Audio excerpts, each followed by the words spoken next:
Σε απασχολούν οι ρητίδες στην περιοχή των ματιών και όχι μόνο. Ως skincare κολλητή σου και beauty expert, πάμε να σου δείξω ένα πολύ ωραίο κόμπο για αυτή την περιοχή. VC-Lift Active Collagen Specialist 16, σέρουμ ματιών και κρέμα ματιών. Σε συνδυασμό αυτά τα δύο προϊόντα έχουν εξαιρετικά αποτελέσματα. Αντιμετωπίζουν 16 σημάδια γύρανσης. Κάποια από αυτά είναι οι ρητίδες, οι λεπτές γραμμές, σφριγιλότητα, χαλάρωση, μαύροι κύκλοι, σακούλες, ομοιόμορφη όψη, όλα αυτά και άλλα πολλά που μπορεί να μας απασχολούν.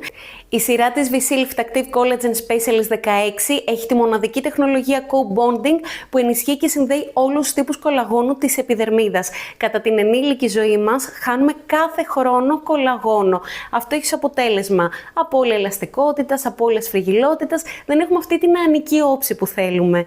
Ξεκινάς με το σέρουμ ματιών, το οποίο έχει ένα απλικατέρ, ειδικά σχεδιασμένο για την περιοχή των ματιών, σου επιτρέπει 360 κίνηση και θέλω να ξέρεις γι' αυτό το απλικατέρ ότι έχει σχεδιαστεί από ειδικό στη μηχανική βιολογία.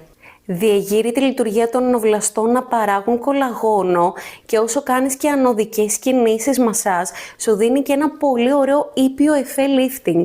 Έχει 1,5% ιαλουρονικό που γεμίζει τις λεπτές γραμμές και τις ρητίδες, 1,2% καφεΐνη που αποσυμφορεί και σταθεροποιημένη βιταμίνη C που μας δίνει την ομοιομορφία που θέλουμε.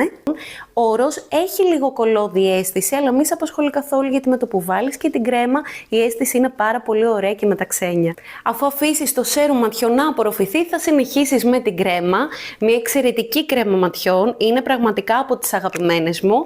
Μια κρέμα ματιών η οποία περιέχει πεπτίδια, ραμνόζι, μαϊτάκι, νιασιναμίδι και σταθεροποιημένη βιταμίνη C, κορυφαία δραστικά συστατικά. Αν χρησιμοποιήσεις αυτό το κόμπο, θα χαρώ πάρα πολύ να μου στείλεις, να μου πεις πώς σου φάνηκε και να μου πεις και για τα αποτελέσματα. Ωστόσο, θα ήθελα πάρα πολύ να μου γράψεις κάτω από το βίντεο ποια είναι η δική σου ρουτίνα για την περιοχή των ματιών, τι χρησιμοποιείς και κάνε με ένα follow για να μαθαίνεις όλα τα skincare μυστικά.